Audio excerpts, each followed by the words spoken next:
What's up, guys? Corey Beth here with the scoop on your poop. Yesterday, in part 2 of A Girl's Gotta Poop, we talked a little bit about some poo facts. And the first is that your gut actually has 100 trillion bacteria cells. They outnumber your human cells 10 to 1. We talked about the fact that we have to tame our nervous system because we have a connection between our gut and our brain, which is called, I'm not going to find it, but I'll tell you what it's called. It's called the vagus nerve, or our gut-brain axis, but gut-brain connection, I guess you could call it your butt-brain connection too. It's all connected. And so today I want to dig in a little bit more. We talked about the fact that 74% of Americans actually do have digestive issues. I wanted to talk about some strategies that we can use to overcome that. But just think about that for a sec with me. 3 out of 4 Americans deal with some type of digestive issue. So you could drop me an emoji below. Let me know that you are one of those 74% of Americans. I am. And in fact, 60 to 70 million people are actually struggling with digestive issues, which is just mind-blowing. Makes you feel not so weird. That's kind of what it's about here, right? We want to make you feel less weird. It's okay to be weird, but we're going to make you feel less weird. So let's talk about the scoop on your poop, because 2 of the biggest things that people to chat with me about this, because I've experienced it with irritable bowel syndrome, or IBS, is that there's 2 ways that our poo can go. We could either have really watery poo, so there's the middle. Think of the pH scale. 7 is water, right? That's neutral. That's when we have that nice fluid poo, which is awesome to have happen every single day, at least once a day. If you're not going once a day, we got some stuff to talk about. We got some ish to talk about. Now, on either end of that is the watery stuff, which I know everybody at some point in their life has been there. And then on the other end is where you can't go at all. So no matter where you are on that scale, you're somewhere in there, and it changes based on your stress, your emotions. It definitely changes based on your diet. And then it'll certainly change based on your sleep habits as well as your hydration habits. So we want to make sure that we're always really hydrated. But what I wanted to do is, some of this info comes from Penn Medicine. I always want to give credit where credit is due, but check out some of these facts and let me know again with an emoji. Are you one of these people that ever struggles with bloating, gassiness, just stomach pain generally, or irregular poos? You or someone you know. Okay, we'll take you out of the equation. So let's go to the first, which is more of the watery. We can call it loose bowel or loose stools. And the reason that this happens, this is really crazy, guys. It's basically saying that if we're going again and again and again and again, it basically can mean that our body's trying to get rid of something. So something that we either put in it in the form of food, something that it didn't agree with in some way, shape, or form, or something that happened inside our body. So one of the things that I love to use is I actually love using digestive enzymes. I don't know if anybody here uses digestive enzymes. You guys can drop that in the comments if you do. But what's really cool about this is to know from a scientific level, one of the things that we can help do to break down some of the food that maybe our body is not too happy about. And again, I'm not talking about parasites and things like that, because that's a whole other category, which this can happen. Diarrhea can happen in those instances. But if we think about, we have here bacteria, parasites, viruses such as the flu, the norovirus, the rotavirus, any medications, antibiotics or antacids can cause that. And then any types of diseases or problems with the stomach or the colon. So check this out. Digestive enzymes are great, whether you fall here on the scale, right? We're going too much, or here on the scale, or we're not going enough, because these are basically the enzymes that a lot of people are missing, which is why they end up on either end here, where they're not actually absorbing all those nutrients. So I talk to a lot of people that are like, oh yeah, I take vitamins. And I'm like, but are you absorbing them? Or people are like, oh, I eat really healthy. And I'm like, but are you absorbing all that food? Chances are not all of it, right? But when we introduce any type of gut issues, we're definitely not absorbing the nutrients that we need. And that's essential. Our cells are constantly turning over and regenerating. So it's so essential that we have the food and the nutrients from the food to be able to promote growth, heal, and sustain us, right? So digestive enzymes are super cool. So there's basically 3 macronutrients that we eat. There's our proteins, our carbohydrates, and our fats. So protein is actually broken down by an enzyme called protease, which this was mind-blowing to me.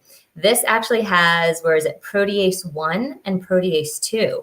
And I was like, I thought there was just protease as the enzyme. Well, actually, come to, nerd out on this, protease 1 and 2 actually takes the molecule of protein. So if you ever get an upset stomach from chicken, burger, steak, protein, eggs, and it actually does like a ninja karate, like chop, chop. It actually splices or splits that protein molecule twice so that your body is better able to break it down and digest it. Think about literally swallowing an entire strawberry, like a small one, right? Like your body's gonna be like, whoa, I got a lot of stuff to do here.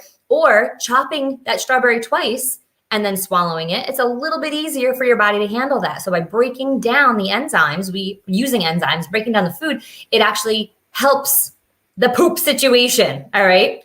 So that said, the other two pieces of this, I'm not going to get into too much science here, but there's also amylase, which actually helps to break down, wow, Corey Beth, carbohydrates, and lipase breaks down fats. All of those are in here, but what else is in here that was super cool to me was diastase, invertase, cellulases, but then the hemocellulase. So actually what this for me has done is become a combination of lactate, BNO, and regular digestive enzymes, kind of like bundled into one little fun thing. So in fact, I just had a ton of chicken and salad for lunch. It was delicious. I threw some berries, tiny little bit of goat cheese on it. It was amazing. But I make sure that I take this after so that I'm breaking down my food so I can fall more in the center of that little scale that we kind of set up together. And it helps with the end result. Now, the reason that this is entitled The Scoop on Poop is we really do have to pay attention to the way that our body gets rid of and excretes waste. Why? It tells us so much about what's going on inside of us. If you really think about it, everything else in our body, like it's in our body. But when we literally have something that comes out of our body, we're like, oh my gosh, that is such a great indicator for what's inside our body, what's going on inside our body. So the quality of it is really, really important to note.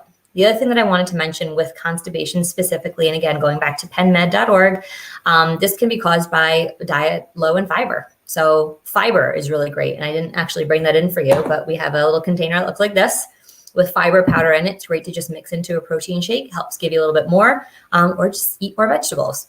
But some people have such like big gas issues that eating vegetables for them is too much because their gut is literally so jacked up. So it makes them really uncomfortable or painful or gassy. So that in that case, it's important to do like a fiber powder to help put fiber into the body without upsetting the digestive system. Quick little hack on that though is when it comes to vegetables, cooked vegetables are gentler on the digestive tract than raw vegetables. So in fact, when we do reboots and programs and things, I always say to people, hey, if you're going to have vegetables, like let's stick to, and you want to do raw, let's stick to raw vegetables before noon. But once we get halfway through the day, we really should have cooked because it's easier on our digestive tract. As it gets later into the day, the amount of time, the window that we're awake and upright, it gets smaller and smaller and smaller. And so we want to make sure that our digestive tract actually has time to process all of those, vegetables and roughage.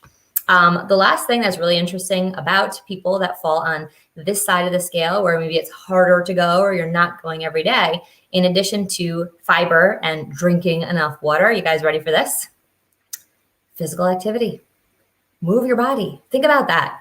I'll never forget, I had a doctor when I was a young kid and I said, I hurt my foot. Like, should I not do anything? And he was like, Corey Beth, when you look at a petri dish of cells and they're not moving, what's wrong with them? And I was like, they're dead. And he was like, and that really stuck with me. I mean, I was 16 years old when that was basically shared with me. And I was like, wow, that makes a lot of sense. So when we move our outside physical body, think about what great benefits that has on the inside. So simple, such a simple thing we could do, right? Go take a walk, get to the gym. Finally, what actually was the biggest thing for me, I think, in learning about some of this stuff I was struggling with IBS was when it comes to constipation, believe it or not, medications such as antidepressants or opioids can have a major impact on your bowels, specifically to that extent of constipation. Why? I don't know. We're going to get into the science. I'll get into the science real quick with you. I got to take my digestive though. So hold please. And let me know if you have any questions about the gut, but I'm going to explain why medications like antidepressants and opioids will literally leave you constipated. You ready? So good. I have my watermelon drink in here. Okay, let's get the notes out of the way because we're about to roll up our sleeves and dive in here. So when we take an antidepressant or a feel-good medication, which I want to say 80, 90% of Americans have been on at some point in their life, if not still, What happens is specific to SSRIs, which is a selective serotonin reuptake inhibitor. What it does is it actually goes into our body, and whatever serotonin we have, and you're like, oh, I know what serotonin is, right? That makes me feel good, makes me feel happy. It squeezes whatever serotonin we have in our nerve and releases it into our body. Now, that's great because we're almost immediately going to feel better. We feel, feelings of happiness, or maybe not even happiness, but we feel less like crap, I think. And that it gives us like a tiny little relief.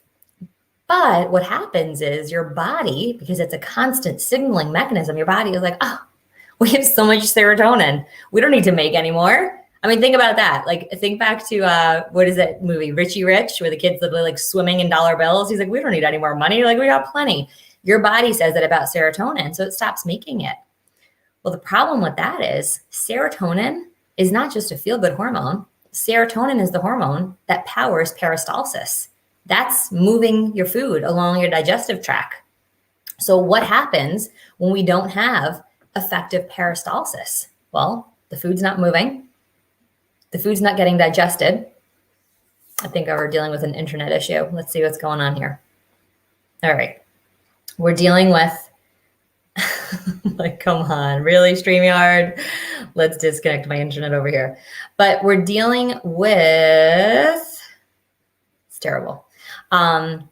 All of these things that are going to impact the way that our body, there we go, the way that our body uptakes nutrients, uptakes the things that it needs to from food to be able to rebuild. And that's really, really, really important. So when that's depleted, yeah, that's why a lot of doctors are like, well, here's your feel-good med and here's some stool softeners. And I was like, why do they say that? Well, now you know. So the scoop on your poop is pay attention to it. Really, really important. Tells you a ton about what's going on inside your body. And it's incredibly important, I think, indicator of our overall health. And if you're in search of some digestive enzymes, I'd be more than happy to suggest the brand that I love and use. Get all the ninja chopping stuff in there that's going to help chop up all of the molecules of your food that you need to absorb and digest. And it makes the whole digestive process a lot more simple. So have an outstanding day, you guys, and we will see you back.